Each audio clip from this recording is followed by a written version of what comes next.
She was married 5 times, and she never married my father. During my childhood, it seemed like she always had a boyfriend, so needless to say, I didn't have a really good role model with my mother. I was born in Pennsylvania, and my mom moved us to California when I was 2. Her parents had moved to California, and her dad had a successful business, so my mom went to work for him answering phones. And that's where she met a man who would later become my evil stepfather. Evil? I like that. It is. When I was a senior in high school, my girlfriend had a slumber party, and her mom had just redecorated the house just to have a new color scheme. And I was amazed that anybody could do that because we hardly had any furnishings at home. We were so poor. So then they began to ask me about my life at home, and before you knew it, it was 4 a.m. So needless to say, that was before I even met my biological father or anything. I won't bore you with all those. Okay. So when you grow up in a dysfunctional home, you don't know it's not normal until you begin school and start interacting with the other kids. So when I realized how bad my situation was at home, I didn't share how I grew up with others because I wanted to be normal too. So I remember when I was about 7 years old, I had the TV all to myself, which was highly unusual with all those kids in the house. And there were no remotes, so I was sitting close to the TV, changing the channels, and Billy Graham came on and gave the invitation. And I accepted Christ, and I remember him singing that song, Just As I Am. I'm so bad. Years later, when I attended a Billy Graham crusade in Anaheim, California, the Lord brought that to my remembrance, and I cried. And I was so moved that he heard the cry of a little girl and never gave up on me. Even though sometimes my mom would take us to church on Easter or Christmas, I never really was taught anything about the Bible. I remember when I would go to Sunday school in those days, the teachers would ask questions, and so many of the children in the class knew the answers, but I never knew the answers. I never heard any of those stories. So I don't remember anybody asking me to ask Jesus in my heart during class either. So later in life, when I became a Sunday school teacher, I would ask if anyone wanted to accept Jesus in their heart. And I told the class that I was going to say the sinner's prayer with them. And if they had already said the sinner's prayer, it's okay. I wanted them to learn it. So if they had a friend that that wanted to accept the Lord. So then I would have the whole class repeat the prayer after me.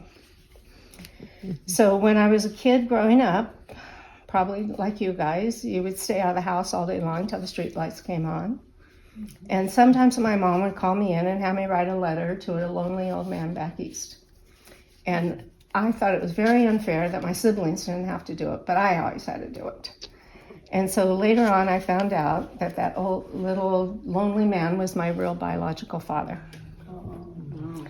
So before I entered high school, I told my mom that I hated living in our house so much that I was going to join everything I could in school so I wouldn't be home that much.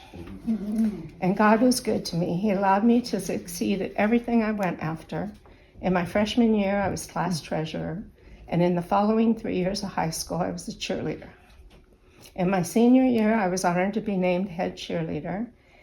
And in addition, in my senior year, there were 16 high schools in the area, and there was a teen board at May Company. Remember May Company? Mm-hmm. And they would only take 10 people, so 16 high schools sent representatives, and I was one of the ones that was able to be a model for May Company on the teen board. So while I was on the teen board, one could also work at May Company. So I did. So that meant my days were pretty full. 5 a.m. cheerleading practice, because I couldn't do it after school, I had to go to work. And then a full day school, then working at May Company from 5:30 to 9:30. I would just come home and go straight to bed. So one evening, my evil stepfather came into my bedroom and told me that the whole family voted and it was my turn to do the dishes. And I said, I don't even eat here. Well, I'm not doing your dishes. I was a little feisty. And I think that's how I survived my childhood.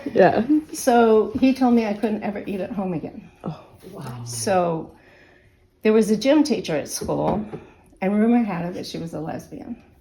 And one day she told everybody to go out to the field to run but me. And I was a little nervous about that. And she asked me to get on the scale, and I was 85 pounds. And she said, what is going on? I had lost 20 pounds. And I didn't even know it. And she was so kind to me, and everything. And I felt so bad thinking ill of her. So I explained to her what happened at home, that I couldn't eat at home anymore. So then when I turned 15 and a half in high school, I qualified for a program to help poor students get a job at the school district. And so my mom had a meeting with me and said all the kids before me, I'm number 6, so all the 5 before, they would give her money from their earnings. And I said, you gotta be kidding. How much do you want? She goes, well, how much do you make? And I said, I'm not telling you. How much do you want? So she finally came up with $15 a week, and I said, no, I only make $10 a week, and you're supposed to support me till I'm 18. Right.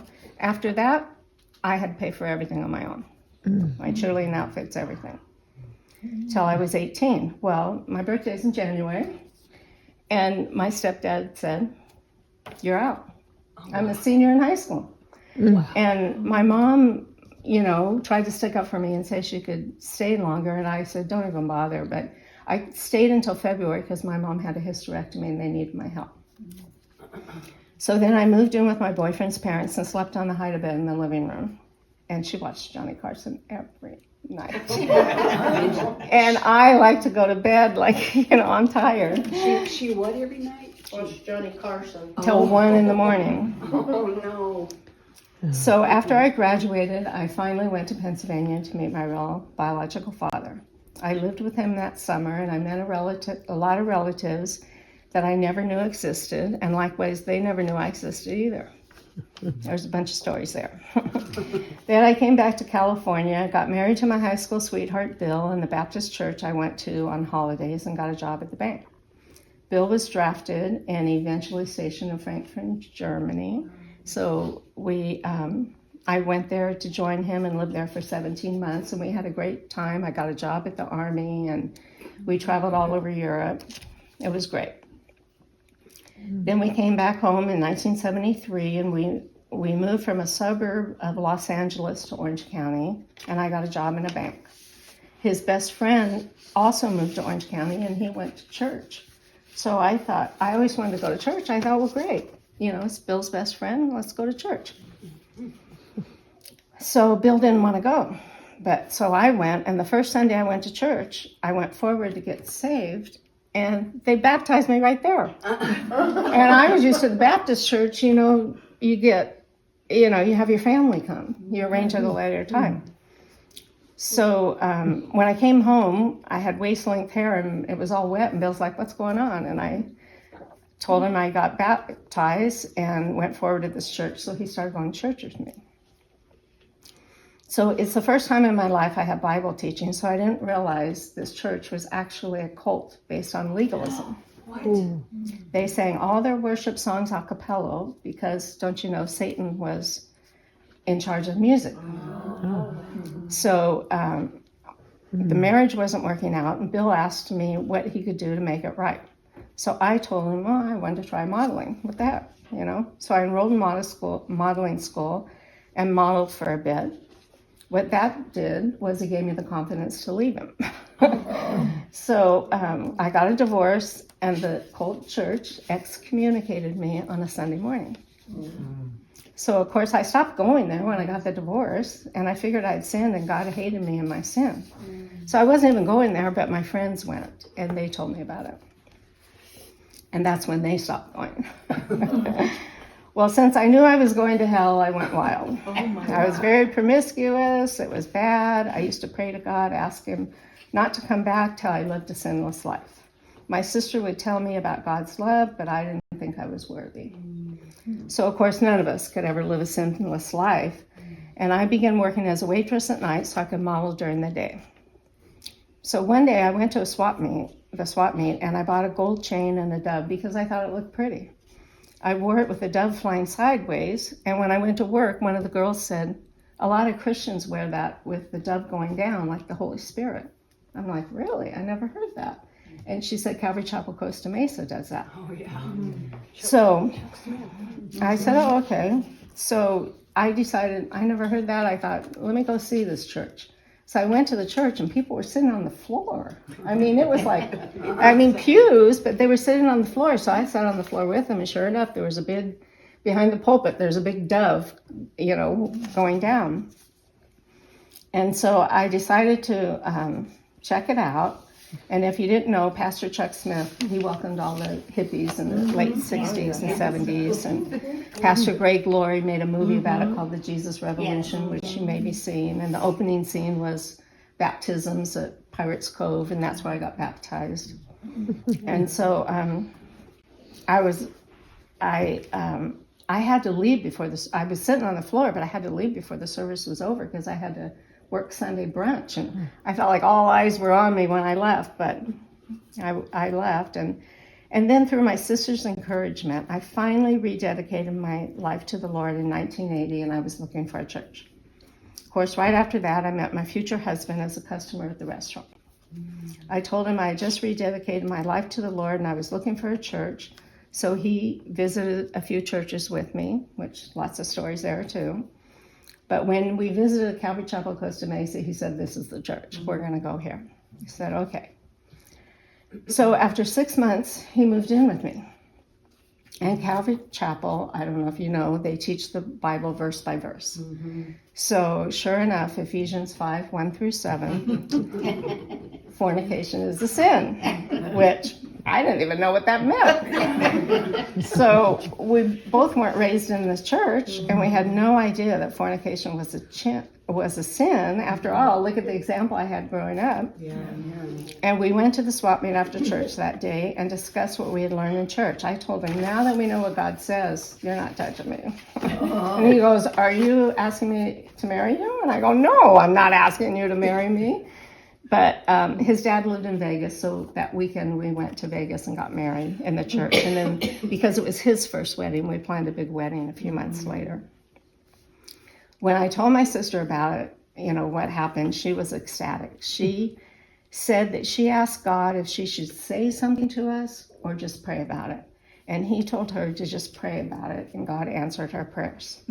So that's what I do. When I meet people, like, when the kids were playing Little League and I'm talking to some of the parents, they say they're living with their boyfriend or whatever, I just send up an arrow prayer. I said, do you want me to say something about, tell them about Bob and I, or do you just want me to pray for him? Sometimes I share, sometimes I, tell them about it. Because so many people think that they're good and they're going to heaven and it's okay to live together. It's no big deal.